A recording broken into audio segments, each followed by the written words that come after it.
Bonjour et bienvenue dans un nouvel épisode de podcast dans l'éveil du masculin. Je suis Chris, coach et facilitateur d'espaces de transformation au service des hommes. Je suis spécialisé dans le biohacking, le dépassement de soi et la masculinité.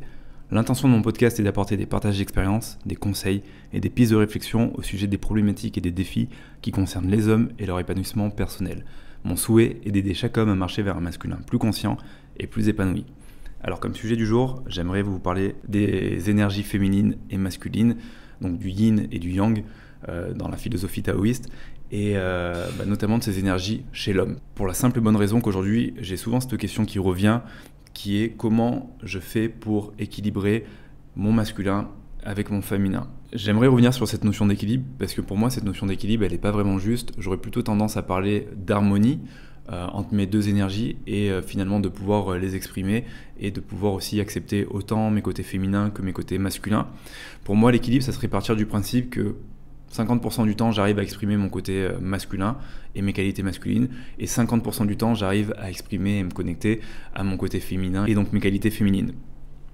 Sauf qu'en réalité, on a tous une essence de départ. Alors pour rapidement revenir déjà sur les notions d'énergie féminine et masculine, le masculin c'est la mise en action, la mise en mouvement, le fait de prendre des décisions,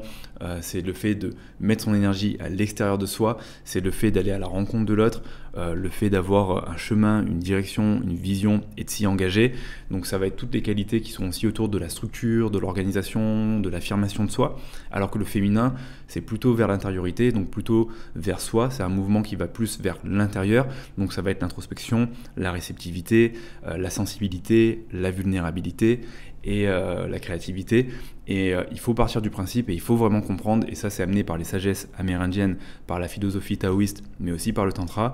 qu'en tant qu'humain, que je sois un homme ou que je sois une femme, on a tous de l'énergie féminine et masculine dans certaines proportions.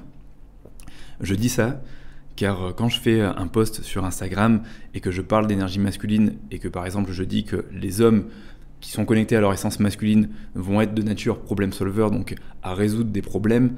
parce que très mentaux et beaucoup dans la rationalité et beaucoup dans le mouvement extérieur, parfois c'est pas forcément compris par certains hommes, mais aussi par certaines femmes, qui vont me dire finalement je comprends pas parce que pour moi c'est des qualités qui sont humaines et moi aussi je suis comme ça. Mais oui, c'est pas inhumain, et oui toi aussi tu es comme ça parce que même si tu es une femme, tu as aussi de l'énergie masculine en toi. C'est juste que ça va être dans une proportion différente par rapport à un autre homme et aussi par rapport à une autre femme. Donc pour revenir justement à cette notion d'essence, l'essence c'est un petit peu ce qui définit notre énergie de départ, et on a tous une essence soit plus masculine ou plus féminine au départ. Après on peut bien sûr avoir des gens qui sont très équilibrés, ça arrive. Mais si je suis un homme, en général, je vais avoir une essence plus masculine. Si je suis une femme, en général, je vais avoir une essence plus féminine. Bien sûr, cette essence, après, va être impactée par l'environnement dans lequel je vais grandir. Je m'explique. Si, par exemple, je suis un homme et que j'ai au départ donc mon essence masculine, mais que je grandis, que j'évolue dans un environnement très féminin, parce que j'ai manqué de figure paternelle, parce que j'ai pas forcément connu mon père, parce que mon père m'a pas forcément montré comment passer du petit garçon à l'adulte, parce que j'ai grandi avec 3 sœurs et voilà, j'ai grandi dans un cocon avec beaucoup d'amour, on pouvait exprimer sa sensibilité, on communiquait facilement, naturellement, je vais développer des traits féminins. Donc naturellement, ça va venir un petit peu équilibrer, on va dire, cette essence masculine. Et il y a des moments où même je risque d'avoir des difficultés à connecter à ma masculinité, parce qu'il y a un moment je me suis forgé et je me suis construit surtout sur ces traits féminins et ces qualités féminines. Et par exemple, je vous donne un exemple comme ça, parce que ça me vient en tête. Avant, on avait ce qu'on appelait des rites de passage. Et par exemple, dans les anciennes civilisations, les rites de passage, c'est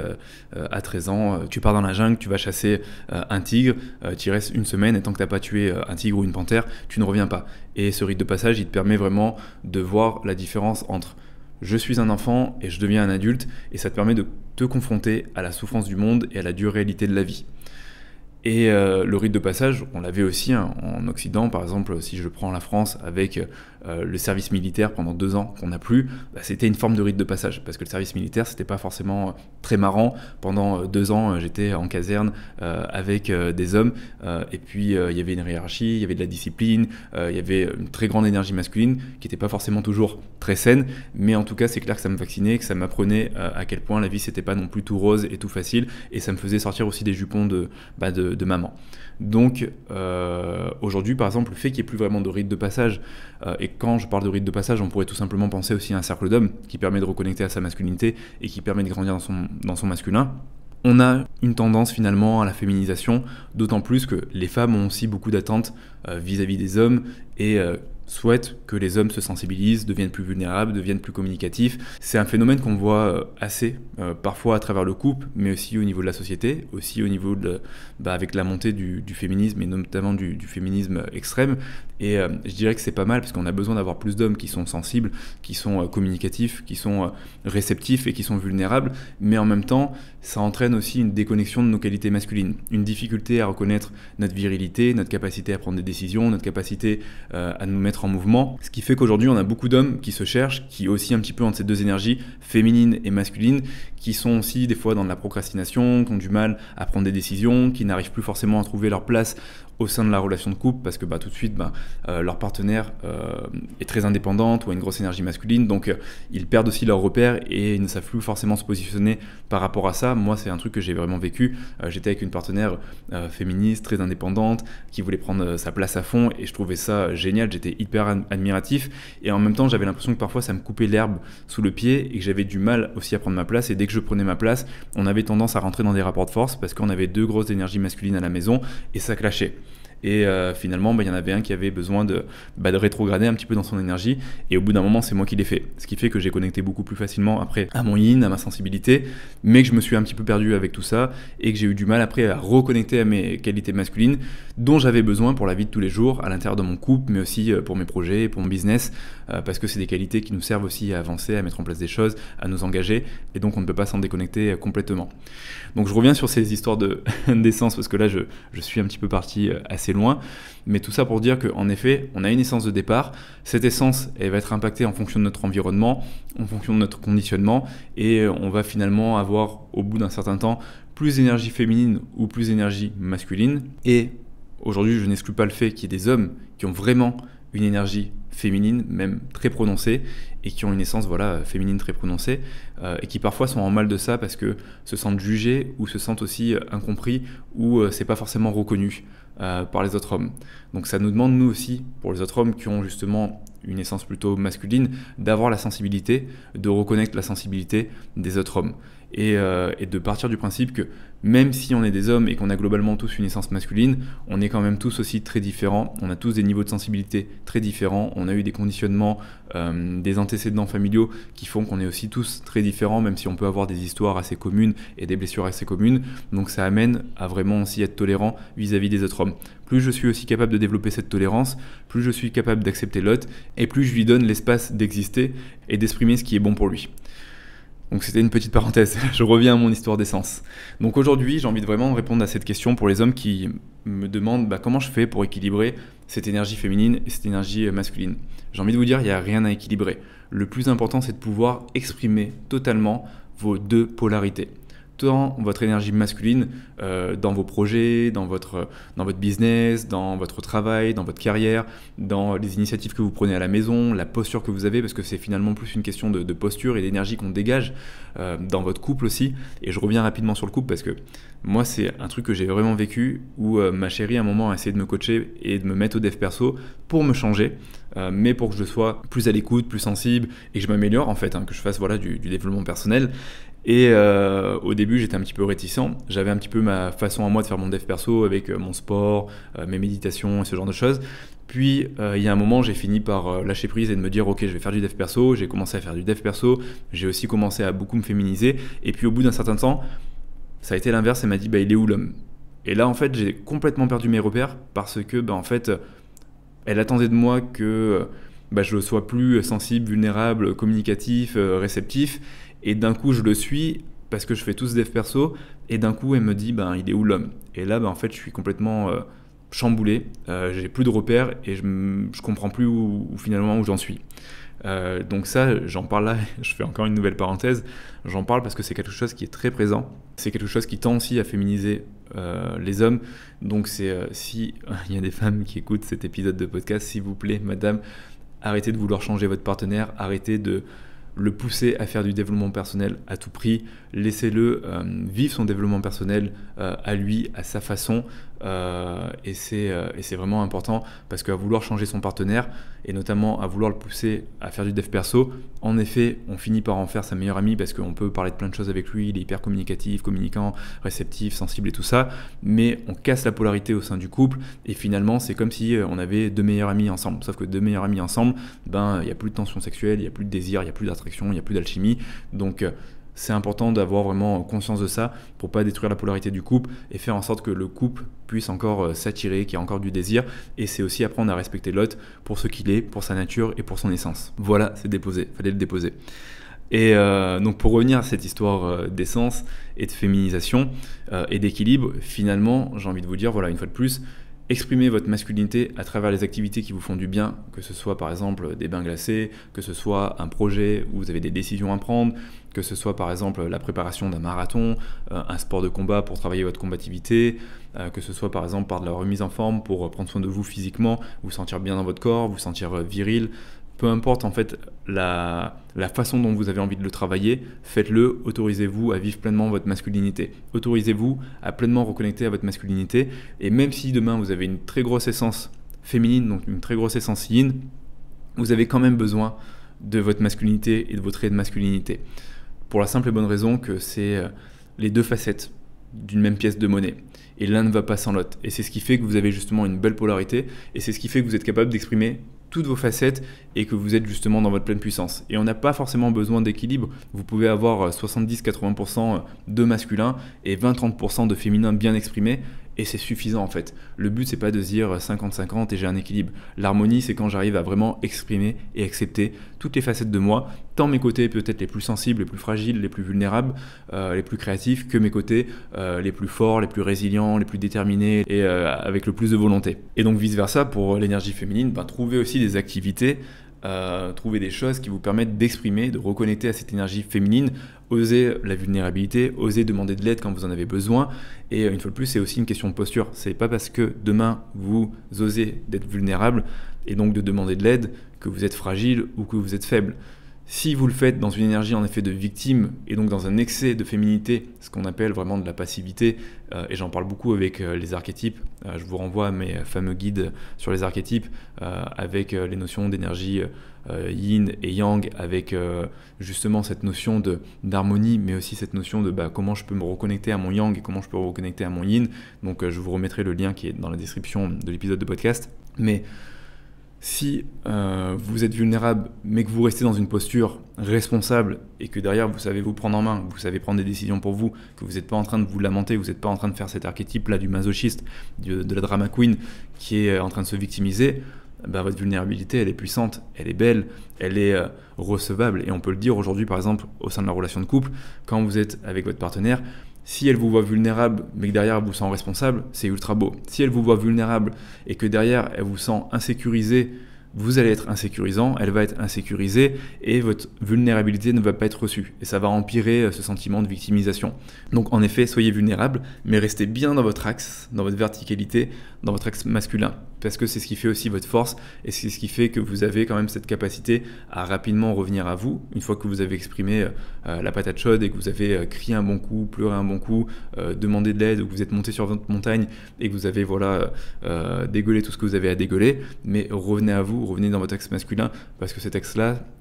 c'est votre puissance, c'est votre force intérieure et c'est celui qui vous permet de rester en mouvement et de continuer à sortir de votre zone de confort et de continuer à grandir. J'ai envie de faire un petit mea culpa parce que je suis le premier à souvent parler d'équilibre, des énergies féminines et masculines, parce que le terme équilibre, ça parle un petit peu à tout le monde, mais une fois de plus, j'ai envie de parler d'harmonie, chercher de l'harmonie, chercher à accepter qui vous êtes. Ça demande un travail d'introspection, ça demande de se connaître, ça demande d'aller chercher un petit peu dans tous ces recoins, ça demande d'aller s'expérimenter. Si aujourd'hui vous avez envie de reconnecter tant votre partie masculine que féminine, c'est pas en effet en restant à la maison et juste en lisant des livres de dev perso ou en écoutant mon podcast que ça va faire la différence. C'est pour ça que moi j'ai lancé des cercles d'hommes, c'est qu'on vit des activités qui sont parfois plus axées sur des parties masculines avec par exemple le guerrier, le roi, et parfois on va vivre des activités qui vont être plus axées sur de la libération émotionnelle, sur du ressenti, sur de l'introspection, sur de l'intuition, parce que ça va permettre de reconnecter à nos différentes polarités. Et ça va permettre d'exprimer qui on est, et ça va nous permettre surtout de savoir un petit peu qui on est, même si on ne sait jamais vraiment qui on est, parce que notre image, notre nous, est toujours en mouvement dans le temps, il évolue tout le temps, et ça me ramène un petit peu sur la notion d'authenticité. Plus je vais être en mesure d'apprendre à me connaître, à savoir d'une certaine façon qui je suis, et à m'expérimenter, et plus je vais pouvoir aussi enlever des couches de l'oignon, je vais pouvoir aussi me dépouiller, je vais pouvoir revenir à moi et à mes plus belles qualités féminines et masculines, et plus je vais venir dans une forme d'authenticité, sans forcément avoir ce besoin de me dire je veux être authentique à tout prix. Je pense qu'il ne faut pas partir dans la quête du Saint Graal, c'est quand on va chercher le Saint Graal qu'on n'arrive pas à trouver le Saint Graal, et c'est quand on arrête de le chercher qu'on finit par le trouver. Donc ce qui est important finalement, c'est l'expérimentation, et c'est cette volonté de se dépouiller, de se déconstruire d'une certaine façon,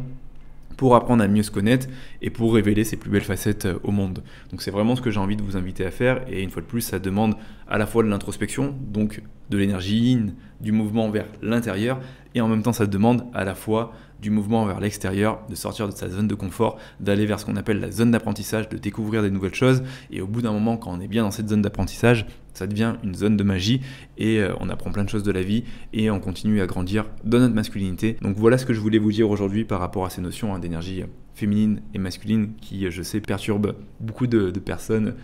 par rapport à cette notion une fois de plus d'équilibre. Moi-même, le premier, j'ai fait cette erreur quand j'ai commencé à comprendre il y a 5-6 ans en arrière, à plonger en fait dans ces notions, à vouloir équilibrer mon énergie masculine et féminine. Sauf qu'en fait, mon masculin était déjà très absent, et mon féminin était très présent, notamment par le dev perso et aussi la spiritualité. Et en fait, je m'aidais pas à vouloir juste équilibrer, j'avais juste un profond besoin de reconnecter à ma masculinité, de rebouffer un petit peu de testostérone, et de revoir un petit peu toutes les qualités masculines que j'avais en moi, et de les mettre à ma disposition dans mon quotidien, dans ma relation de couple, pour reconnecter à ça. Et donc aujourd'hui, la question que je vous invite à vous poser, c'est vous en êtes où de tout ça finalement? Est-ce qu'aujourd'hui vous vous sentez bien dans votre axe et vous vous sentez bien aligné, et vous arrivez à exprimer pleinement votre énergie masculine et votre énergie féminine, et c'est génial? Ou est-ce que vous avez l'impression d'être connecté qu'à l'une de vos polarités, et que vous êtes beaucoup dans votre masculin, ce qui fait que vous êtes dans une forme d'excès de masculinité? Et donc l'excès de masculinité, alors je ne vais pas le rappeler là, mais voilà, c'est tous les traits qui vont amener à de la domination, de la rigidité, de l'exigence, de l'ultra-exigence, de la soumission de l'autre, qui va nous déconnecter aussi de notre sensibilité, notre vulnérabilité, donc finalement je finis par le dire. Ou est-ce que vous allez être dans de l'excès de qualité féminine, et donc dans une forme de passivité, de victimisation, et complètement déconnecté de votre énergie masculine? J'aimerais rajouter un petit bonus dans cet épisode de podcast par rapport à la spiritualité. On pense souvent que la spiritualité, c'est une matière féminine. C'est juste qu'aujourd'hui, la spiritualité est hyper féminisée, et je le vois ici, par exemple, moi j'habite à Bali, et quand je monte à Ubud, on les appelle les Ubudiens, je vois des mecs qui font des danses statiques, qui se lâchent, qui dansent, qui sont très beaux à voir d'une certaine façon, mais qui sont justement dans une forme d'excès de féminisation, et qui sont beaucoup dans la vulnérabilité, la sensibilité, qui s'entendent super bien avec les femmes, et moi je trouve ça génial, mais qui sont hyper déconnectés aussi de leur énergie masculine, mais parce qu'ils se fourvoient dans une...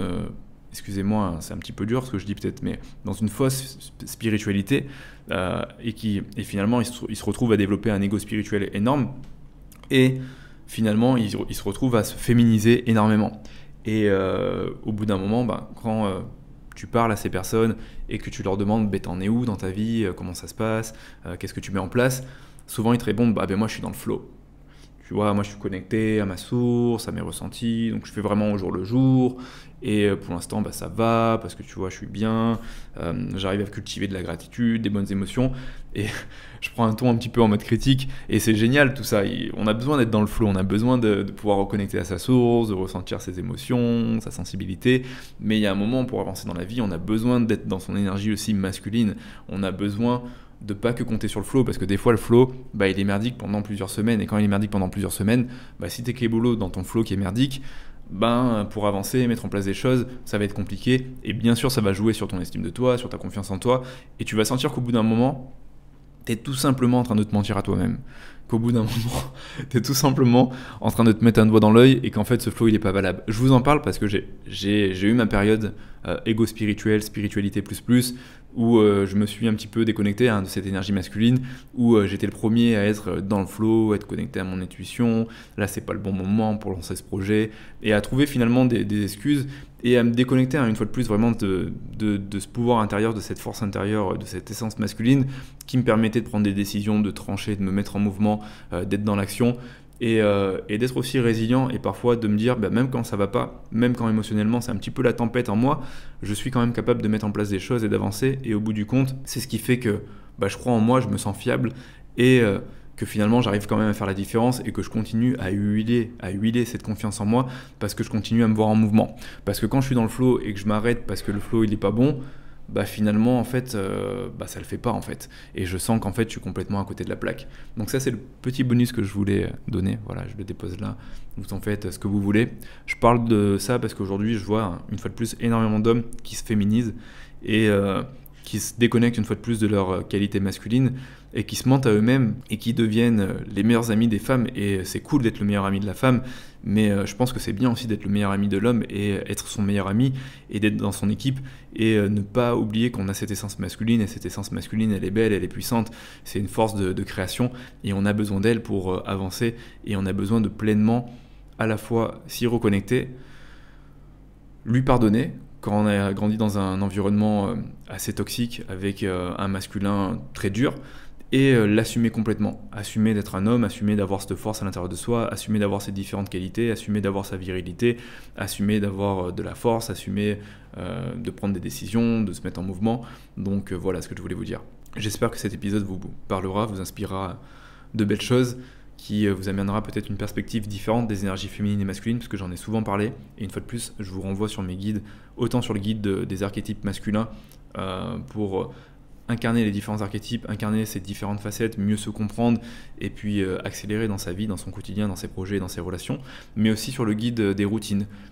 qui sont basées sur les différents archétypes, où on va travailler la vitalité, la confiance en soi, la sensibilité, la présence, la prise de décision. Donc vraiment des routines que je vous invite à faire. Vous êtes déjà beaucoup à avoir téléchargé ces guides, plus de 2000 personnes exactement, donc ça fait vraiment plaisir. Je vois que ça touche les hommes, et j'ai souvent des mails, des retours où on pose des questions justement par rapport au guide et comment aller plus loin. Donc je vous avoue que je suis en train de réfléchir à tout ça, j'introspecte sur tout ça pour pouvoir vous proposer quelque chose, une next step pour aller plus loin. Et pour l'instant, vous pouvez aussi de toute façon me retrouver en Cercle d'Hommes. Le prochain est à Bali, du 24 au 28 avril. C'est sur 5 jours, ça va être incroyable, beaucoup de choses qui nous attendent, et on est toujours sur reconnecter à son pouvoir intérieur, révéler le meilleur de soi, libérer ses émotions, tisser des liens dans la fraternité, avancer entre hommes, s'inspirer des uns et des autres, partager, grandir, continuer à évoluer dans son masculin. Donc n'hésitez pas. De toute façon, les liens sont dans la description. Et puis, je vous souhaite à tous une très très belle semaine. Prenez soin de vous. Merci une fois de plus pour votre écoute. Et on se retrouve la semaine prochaine pour un prochain épisode de podcast. À très vite.